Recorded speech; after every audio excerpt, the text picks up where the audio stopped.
नमस्कार। अजय चतुर्वेदी।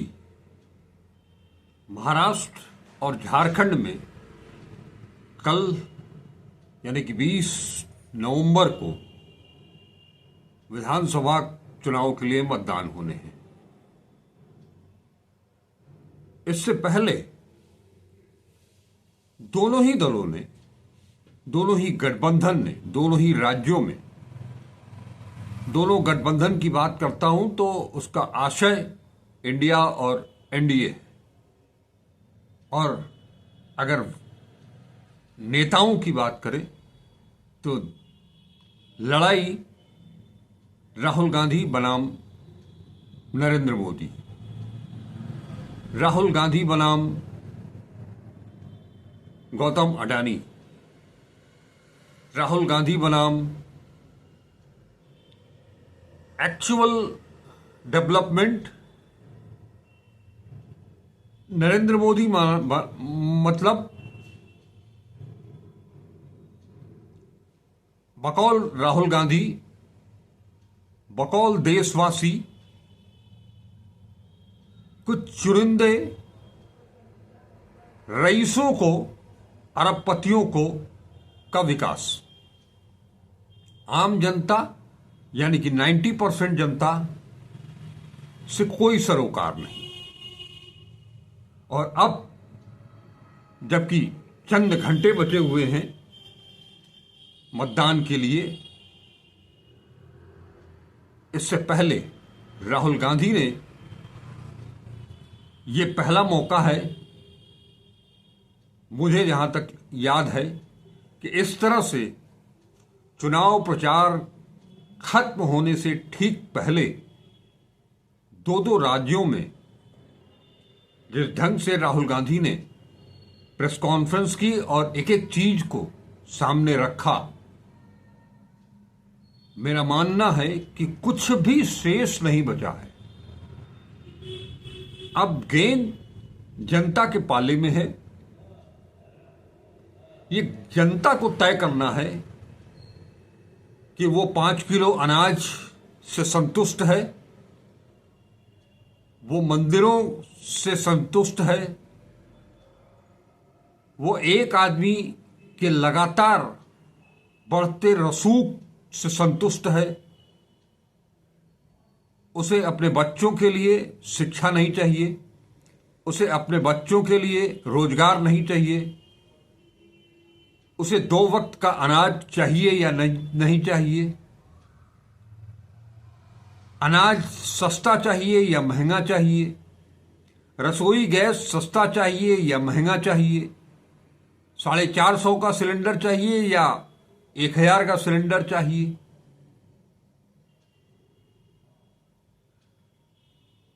ये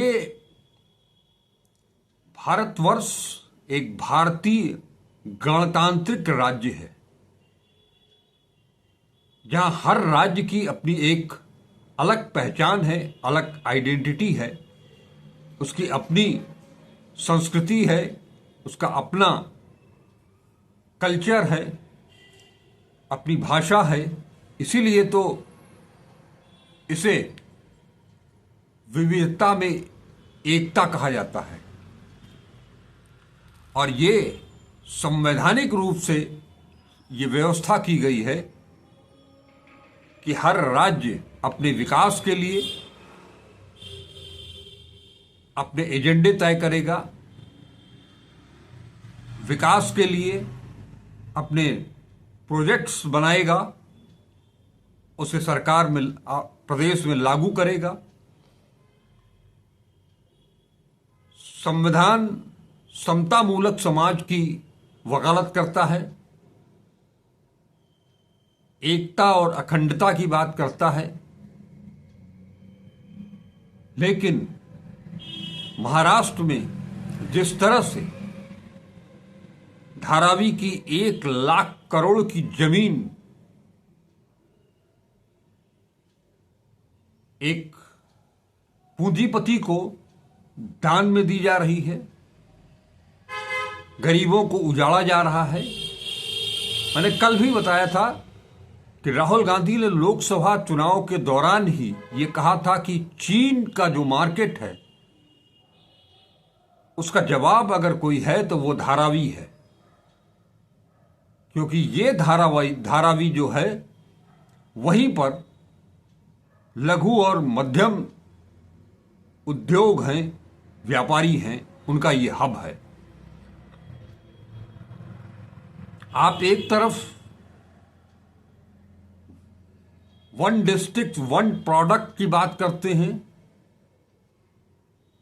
अगर धारावी के लोग छोटे छोटे उद्योगों के माध्यम से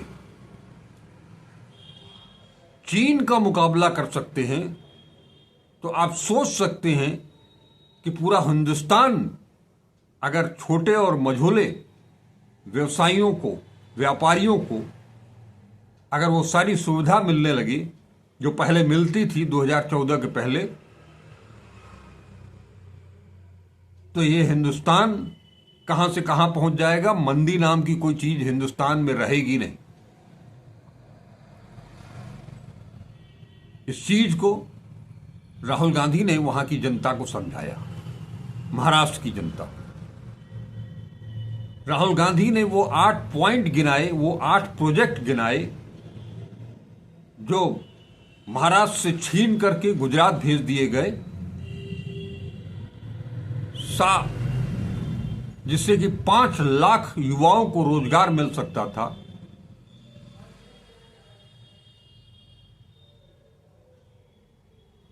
बात अगर झारखंड की करें तो किस स्तर पर बीजेपी, नरेंद्र मोदी के नेतृत्व वाली बीजेपी की सरकार राज्यों का पैसा दबाए बैठी हुई है। एक तरफ गरीबों का पैसा, गरीबों की जमीन, जंगल, जल छीन करके पूंजीपतियों को दिया जा रहा है। इतना ही नहीं है, जो नहीं पूंजीपति जिसको नहीं ले रहा है, जिसको नहीं दिया जा रहा है, वो सरकार खुद दबाए बैठी हुई है। माने झारखंड का कोल रॉयल्टी का 1.36 लाख करोड़ बीजेपी सरकार दबा करके बैठी हुई है। क्यों?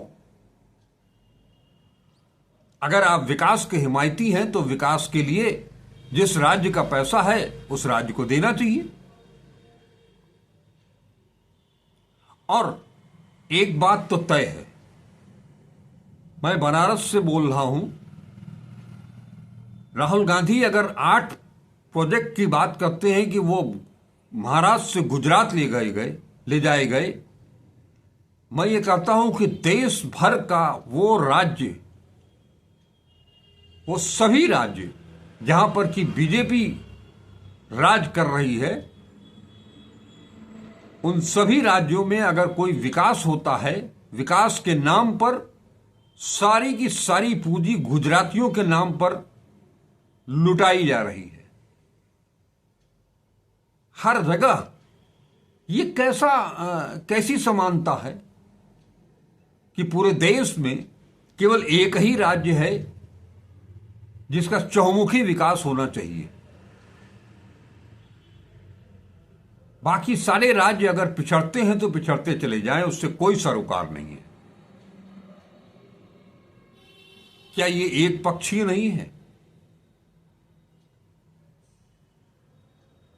अगर किसी के पास परिवार नहीं है और वो कहता है कि ये देश उसका परिवार है, तो देश नहीं, केवल एक प्रदेश उनका परिवार है, ऐसा लगता है।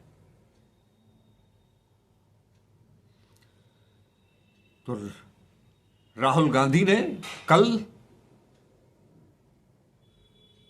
दोनों ही जगह प्रेस कॉन्फ्रेंस करके अपनी बात रख दी। चुनाव प्रचार के लिए जितनी मोहलत मिली,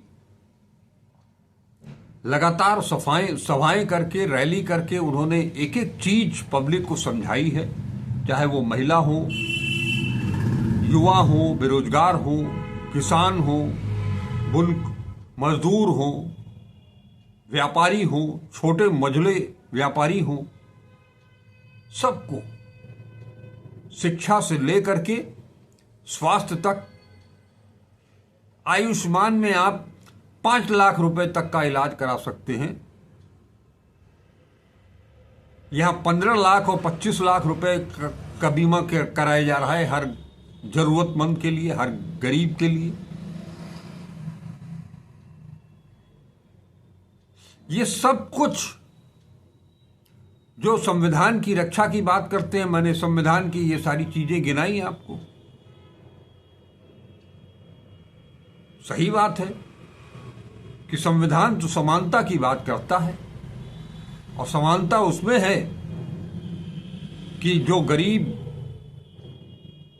मध्यम वर्गीय लोग हैं, जो देश के लिए कुछ कर सकते हैं, जो यहां की युवाओं को रोजगार दे सकते हैं, मैन्युफैक्चरिंग यूनिट्स जो हैं उनको तबाह कर दिया गया, बंद कर दिया गया। नोटबंदी और जीएसटी, ये चीजें उनको समझाई जा रही हैं। अगर वास्तव में वो जनता जागी हुई है तो उसे समझ में आएगा, और अगर समझ में आ गया तो चुनाव का नक्शा बदल जाएगा, परिणाम कुछ और होगा। इस बार चाहे झारखंड हो या महाराष्ट्र हो, राहुल गांधी ने पूरी तरह से दोनों ही राज्यों को मथ डाला है, और एक एक पॉइंट जो जनता के हिसाब से होने चाहिए थे, उन सभी पॉइंट्स को उन्होंने उभारा है, उन्होंने कायदे से समझाया है। इसीलिए मैं कह रहा हूं कि अगर आपको आप जागे हुए हैं, आपने सुना है, आपने समझने की कोशिश की है, आप समझे हैं, तो बीजेपी और कांग्रेस के बीच का अंतर आप समझ जाएंगे कि कौन किसके फायदे की बात कर रहा है। आप नरेंद्र मोदी, अमित शाह और राहुल गांधी, मल्लिकार्जुन खड़गे की बात समझ जाएंगे, हेमंत सोरेन की बात समझ जाएंगे, आप उद्धव ठाकरे, शरद पवार की बात समझ जाएंगे। और सीधी सी बात है कि अगर अडानी के ऊपर इतनी मेहरबान है सरकार कि अब कुछ उदाहरण इसी चुनाव में सामने आए हैं जो कि और किसी ने नहीं, जिसका खुलासा महायुति के घटक दल एनसीपी के अजीत पवार ने जो बात कह करके उसका खुलासा किया कि जब महाराष्ट्र में सरकार उद्धव ठाकरे की गिराई गई थी, उससे पहले जो बैठक हुई थी उसमें गौतम अडानी भी थे। माने अब गौतम अडानी सरकार बनाएंगे बैठ करके, गिराएंगे। सरकारें संविधान से बनती हैं और बिगड़ती हैं, इसमें उद्योगपतियों का कोई हिस्सेदारी नहीं है। उस मीटिंग में अगर गौतम अडानी वहां थे तो सिर्फ इसलिए कि करोड़ों करोड़ रुपए देकर के विधायकों को खरीदा गया ताकि उनकी सरकार आए और धारावी की जमीन उनके नाम हो जाए। लेकिन जिस तरह से महाविकास अघाड़ी ने महाराष्ट्र की जनता को समझाने की कोशिश की है, अगर जनता थोड़ी भी जागरूक होगी अपने हक के लिए, अपने अधिकार के लिए, तो उसे समझ में आया होगा। और अगर समझ में आया होगा तो अब की बार नरेंद्र मोदी नहीं, अमित शाह नहीं, देवेंद्र फडणवीस नहीं, एकनाथ शिंदे नहीं, अजीत पवार नहीं, बल्कि अडानी का जो मंसूबा है, अंबानी का जो मंसूबा है, वो मंसूबा ध्वस्त हो जाएगा। और वास्तव में सरकार एक वाजिब सरकार, एक जायज सरकार चुन करके आएगी। और इतना हमला होने के बाद अब जनता क्या करेगी ये उसके विवेक के ऊपर है। प्लस निर्वाचन आयोग क्या करेगा, क्या हरियाणा जैसा रिजल्ट आएगा, क्या लोकसभा जैसा। आपने चुनाव के दौरान तो सबको समान अवसर नहीं दिए, लेवल प्लेइंग फील्ड तो नहीं मिली, जिसको कि आप प्रेस कॉन्फ्रेंस में मुख्य निर्वाचन आयुक्त राजीव कुमार जी बड़े शान से कहते हैं। उनकी हिम्मत नहीं होती है कि वो नरेंद्र मोदी, अमित शाह के खिलाफ अगर कोई शिकायत जा रही है, वो अनाप शनाप बक रहे हैं, तो उन्हें नोटिस दी जाए। आरोप राहुल गांधी के ऊपर लगता है कि वो गलत आंकड़े पेश कर रहे हैं, इसलिए कल उन्होंने उन 8 प्रोजेक्ट्स का एक एक की लागत, एक एक से कितना बेरोजगारों को फायदा हो सकता था, हर चीज बड़े करीने से, बड़े सलीके से समझाया है। जहां तक उनका अपना एजेंडा है, जाति जनगणना और आरक्षण की लिमिट को आगे बढ़ाना, उसके तहत उन्होंने बाकायदे बताया कि अगर झारखंड में उनकी सरकार बनती है तो एसटी का, आदिवासियों का जो आरक्षण है वो 26 से बढ़ा करके 28, ओबीसी का 14 से बढ़ा करके 27 और दलितों का, सुप्रीम एससी का 10 से बढ़ा करके 12% कर देंगे। और ये एक एक चीज को पत्रकारों के जवाब, प्रेस कॉन्फ्रेंस में पत्रकारों के एक एक जवाब, सवाल पर उन्होंने बहुत ही सटीक ढंग से उसका जवाब दिया है, पब्लिक को समझाने की दृष्टि से।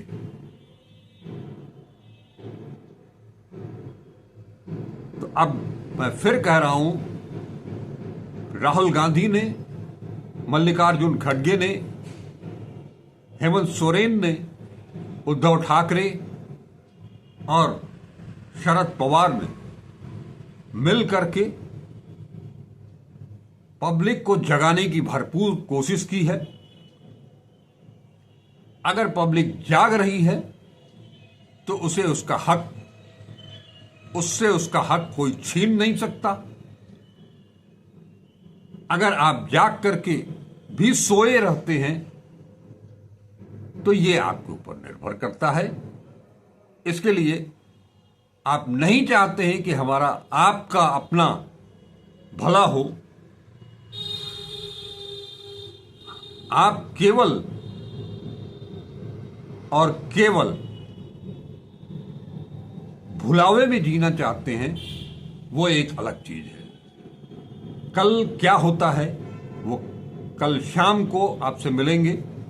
23 तारीख को क्या होता है, 23 तारीख को भी हम मिलेंगे।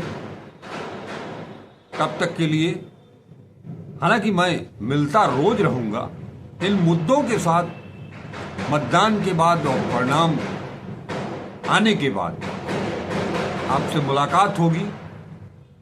नमस्कार, अजय चतुर्वेदी।